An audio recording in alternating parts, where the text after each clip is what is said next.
All right, everybody, it's November 8th, 2021 in Toronto. We're on a ride mission in the downtown core. Been a meeting down here today, so I decided to do a bit of filming in this area. One of my favorite areas of the city, Yorkville to my left over there. We're gonna go check that out, and I'm gonna go at the corner of Yonge Street and Bloor, where they're doing massive construction. I guess the tallest building in the city is going to be up there soon. So I did a quick video while they were pouring cement last week. Let's go check it out, see what's going on, how much of it it's going to be around 80, 90 story building. I personally don't want to live that high up. I think maximum 5th floor apartment is pretty decent. Anything above that is kind of like you're in a space shuttle. I think it's kind of, especially if the apartments are small, which they are, you get really this claustrophobic feeling trapped in the air, and when it's, if you catch the odd sunset, maybe if you're in the right direction. And again, sunsets never look good when you're looking from high up, like from a plane, because all you see is colors. There's no foreground to it, right? There's no foreground, just a color in the sky. I mean, you could Photoshop any picture to look like that. It's not, it's kind of, I'll call amateurs like that, just a sky with a bunch of colors in it. This guy's letting us go, thank you. And I like a kind of sunset photo that there's a lake in the front, trees, like almost like a Bob Ross photo. Bob Ross painting, the famous painter on the TV, back in the 60s, 70s, 80s, used to paint live on TV and had these gorgeous lines. His paintings look good because he had good composition. His paintings didn't look good because he was using good color and all that, but the most important thing is he was using good colors, good composition. The composition is everything. You had a bunch of, you had a lake, you had a cabin, you had trees that would go around, everything. So it would look really interesting. That's what made it good, and that's what you need in a sunset shot. You need a picture that's got foreground, water in the front, trees, logs, house in the back, and kind of has a depth to it. So if you're shooting something from a condominium high up, you have no depth in front of you. You just got, I guess, orange sky that you get once in a while. Yeah. I'm good, man. I'm good. Thank you. Appreciate it. Thank you. See you later. And there you go. That's your condo situation. So what happens? You get trapped up in the sky, and but the thing is, it's all about selling and propaganda. If you make the apartments higher up, more expensive, it becomes more valuable. More people want it, and they don't know why they want it. They want it because it's more scarce. Scarcity makes people want stuff more. This is craziness, this thing. When it's scarce, people want it more. Here it is. When it's plenty, nobody wants it. That's a rule that's, all right, it's still going up. Here it is. It's going to be a multi-story building. Let's check it out on the other side. It smells like cement and good old construction smell. Just want to check this out and we turn around. I'm not going to go too far. Let's see if we can get an angle here. This is where you do need a mask.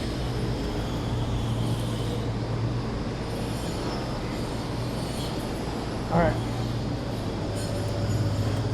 This bottom section is all glassed up. I think it's going to be an Apple store or something. Oh, there is a bike lane here. Let's investigate a bit further. We're south on Yonge Street. Film mission is south on Yonge Street. Just checking this angle. Now it's a sidewalk mission. Turn around. There we go. I just want to see how far of this thing there. It's going to be totally different angle. Here's this one. It's another tall building that they just built a couple of years ago. This used to be a men's clothing store at one point, where they're building this tall, multi-level construction. All right, let's head to Yorkville. Yorkville mission. Check that place out quickly. Wow. Fantastic. You can hear the construction, drilling going on. on the news. There's a trial of Kyle something, Rittenhouse, something like that. And the guy was charged for shooting 3 people last year in a riot in his hometown. And he claimed self-defense, the use of firearm for self-defense, and they charged him with 3. They charged him quite a bit of stuff, actually. They charged him with 3 involuntary manslaughter, and what else? 1 case of almost killing somebody, and they always add charges to you, right? They always add extra charges. Illegal carrying of the arms, breaking the curfew, speeding to the scene of the crime. Always extra charges, because I mean, even charges that are not really that important. I think they do that so that they can find the loopholes if they need.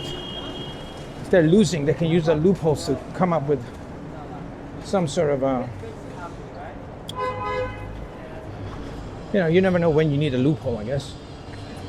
All right. Yorkville is to my left. Let's try this. Thanks. We're cutting people off. So it's been a very interesting trial. A lot of life lessons from this trial. Either way the trial goes, basically, it doesn't matter. I can just talk about it here right now. Basically, there's a kid, 17-year-old kid, that his older friend, best friend of all, buys him a gun, and the kid's not allowed to. 17-year-old's not allowed to purchase a gun. So this guy, older kid, buys him a gun and says, "I'll look after it for you." Either or. Happens all the time. But once the event happens, the older kid who bought the 17-year-old the gun becomes, because he's going to be charged for buying a minor a weapon, I guess 12 years he's going to get. So what happens is he just basically becomes the prosecution's witness and really becomes a headache for this kid, even if it's a self-defense case or whatever it is, right? So even somebody that checking on this construction, somebody that you think they're your best friend or your close confidant, and you think, it's okay, I'm going to lend them my car, they can use my car. I know they don't have a driver's license, they have a DUI, YDU, IDU, whatever that is, they can't drive. I'll let them use my car, it's okay. If they commit a crime or did something, run over somebody, then you're seriously liable. And it's a lot of life lessons out of this. I mean, the major life lesson is when there's riots somewhere. I mean, don't go to a riot. That's always people who are rioting and burning places and looting. They're not your average kids. They are experienced, trained, and usually are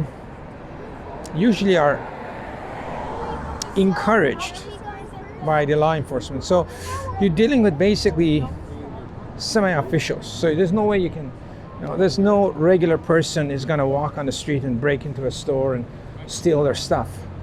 They may, but the person starting it usually has some sort of a protection racket going on.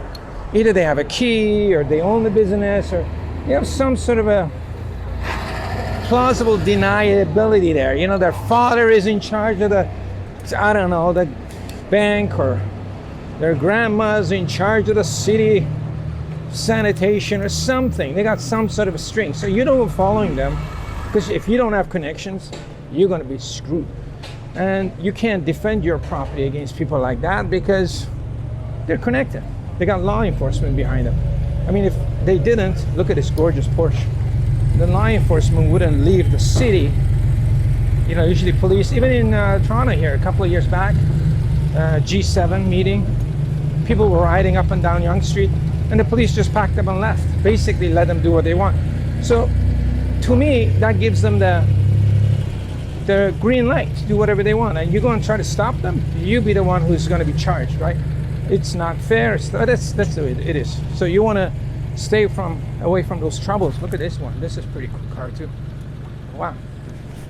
I've been here in Yorkville many times, but this time we're chasing a smelly Porsche. It smells like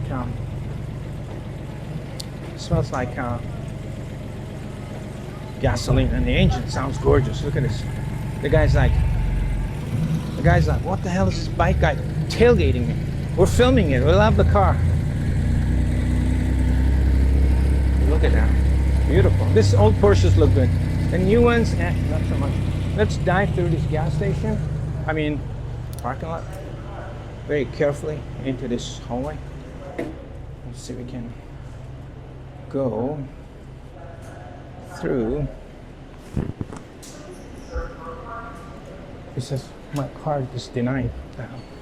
Keep my head down, so I'm gonna come out of the other side and check the rest of Yorkville. See if I can find any more cool cars. Lots of life lessons, yeah. You know, if you're a teenager, don't lend your car. Definitely don't lend your gun to anybody else, because even if they're your best friend today, once they get charged and they get in trouble, they're gonna be a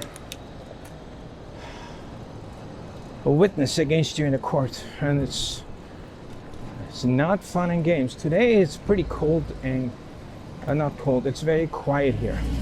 I was gonna say cold, the temperature's actually fantastic. My friend lives here. I shouldn't call her, because if I call her, she's gonna say, oh, why don't you wait for me? And then actually I'm in a mad rush to get out of here. I just want to do a bit of riding, getting some filming done, and check out the rest of this. It's actually a very interesting trial, either way it goes. Yeah, and it's it's all about self-defense and use of arms. Of course, it's in the States, and each jurisdiction's got a different rules and settings and all that, and as soon as you mention guns, you open up a can of worms, because a lot of people different countries are different outlooks towards carrying guns and stuff, you know. And in Canadian psyche, guns are like that devil himself. But not in some other states. So it's you have to keep that in mind. So as soon as it's mentioned gun in Canada, some people like automatically a white Mercedes. I like these older Mercedes. These new ones are, as soon as you mention a gun, people are like, oh my God, guns are bad. Yeah, guns to me are just a tool. You know what's bad? Electricity is bad too. If you touch it and you don't disconnect it by accident and you touch the wires, it's pretty bad. It'll burn you. I've seen people who had fingers missing, and it's pretty dangerous, electricity too. But as a use and some sort of a value, makes the planet warmer, apparently. So you just have to use anything used inappropriately becomes dangerous. Correct? Correct. All right. We're on what's the street?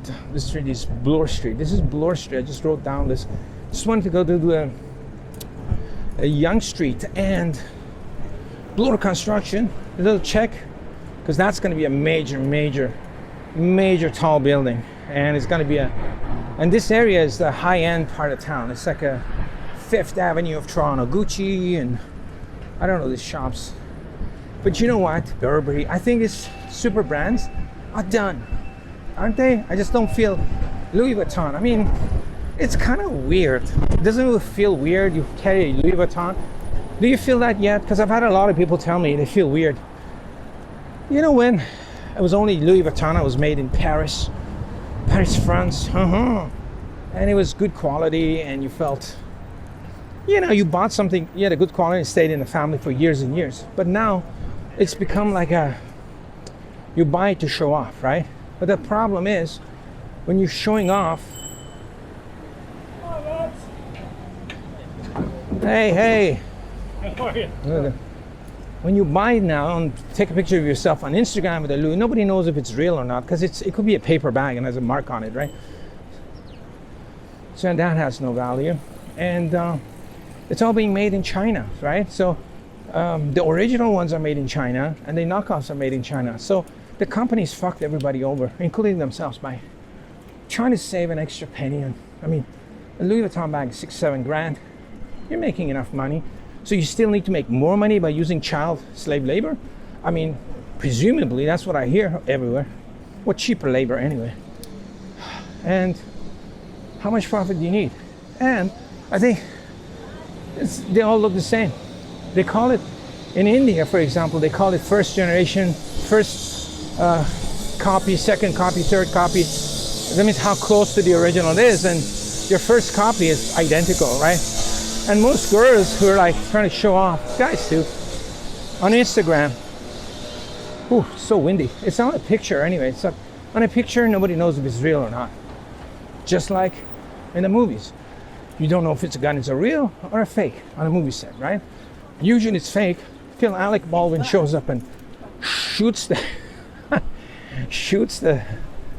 oh my god, shoots at that, the cameraman, the woman. Puts a bullet right into her, 45. You know, that's a crazy case too. What I noticed about that is they're trying to blame it on the young little girl, they call her now, you know, armorer.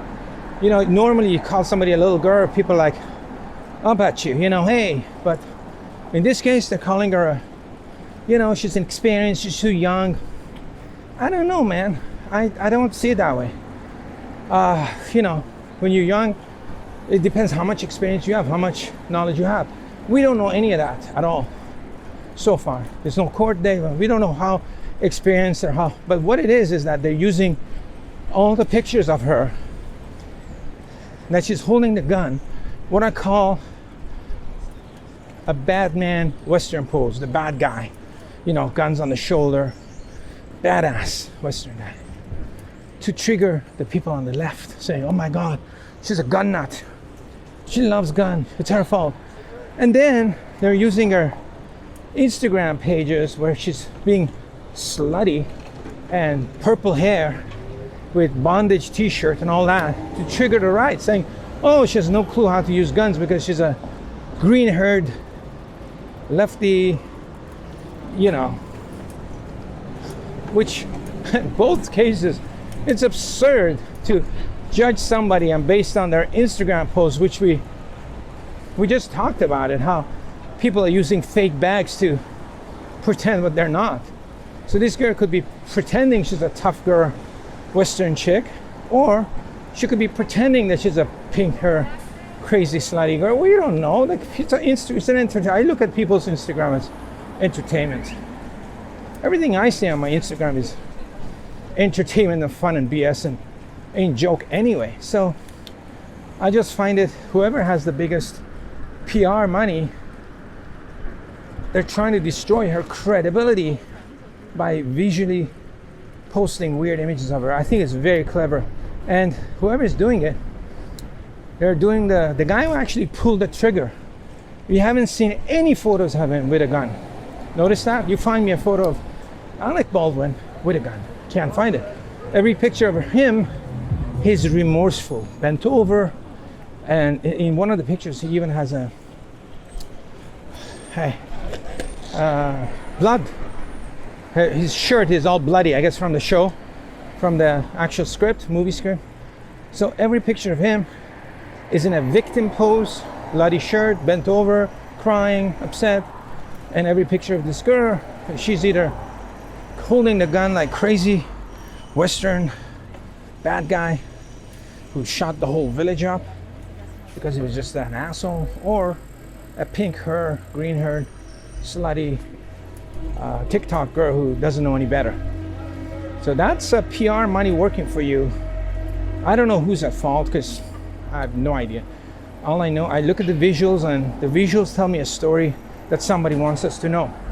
Whether it's true or not, we don't know. But it's funny, all these court cases, you have no idea what's going on until actually you watch the court cases and stuff. Even then, hey, we're passing. Even then, there's a lot of messed up stuff, right? So anyway, we do this little podcast talk now. Sometimes we do this. Sometimes we just ride around the neighborhoods. This area I've ridden quite a bit, so I don't have to look around.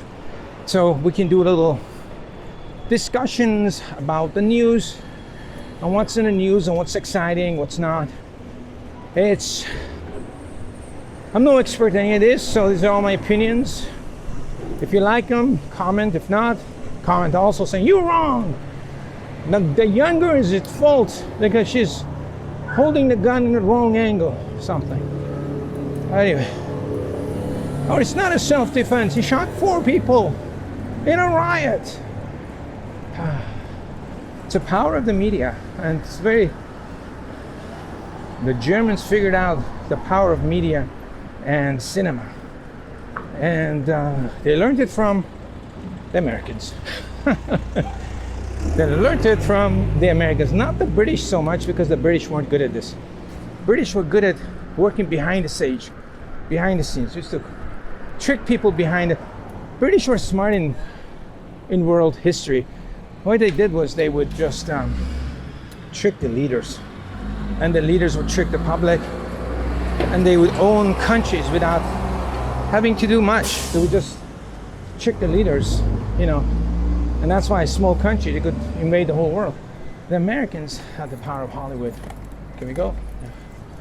And the Germans came along and look, we're going to be like Americans. We're going to copy them, just like them. We're going to copy their Hollywood, their propaganda, their use of Jim Crow laws and their slavery. We're going to use it all, and we're going to invade the world. But we have a crazy ass leader who doesn't know what's going on, and we just don't have enough resources to take over the world. So here we go. And I think they were very poorly equipped in terms of an army. I think it's another hoax that they were advanced and stuff. I think they were starving army. I equate the German army in World War II to Saddam Hussein's army, almost identical. A lot of gear and a lot of talk, and we have weapons of mass destructions, and Republican guards are like this, and they fight to the last man, and we got tanks that are boom, bam, boom, but they were taken care of 6 months. Plus 20 years of money laundering. But the Germans were exactly like the Iraqi army at the time. Otherwise, nobody would have attacked them. Anyway, here's we're going to talk about that some other time, about all the hoaxes that the government tells us to do. Food, and which is good. Sometimes you need people to be tricked into doing it. Otherwise, people won't be doing it. Sometimes you need to massage people into doing certain stuff, right? Otherwise, they won't do it, and it's not good for the country or your village or a nation. We're at an Indian restaurant. We're gonna dive into the street and maybe head back. Maybe make another video, maybe not. But thanks for joining me for this bike and talk in the city. We'll catch you in the next film. Whoa, I'm gonna film this park a little bit.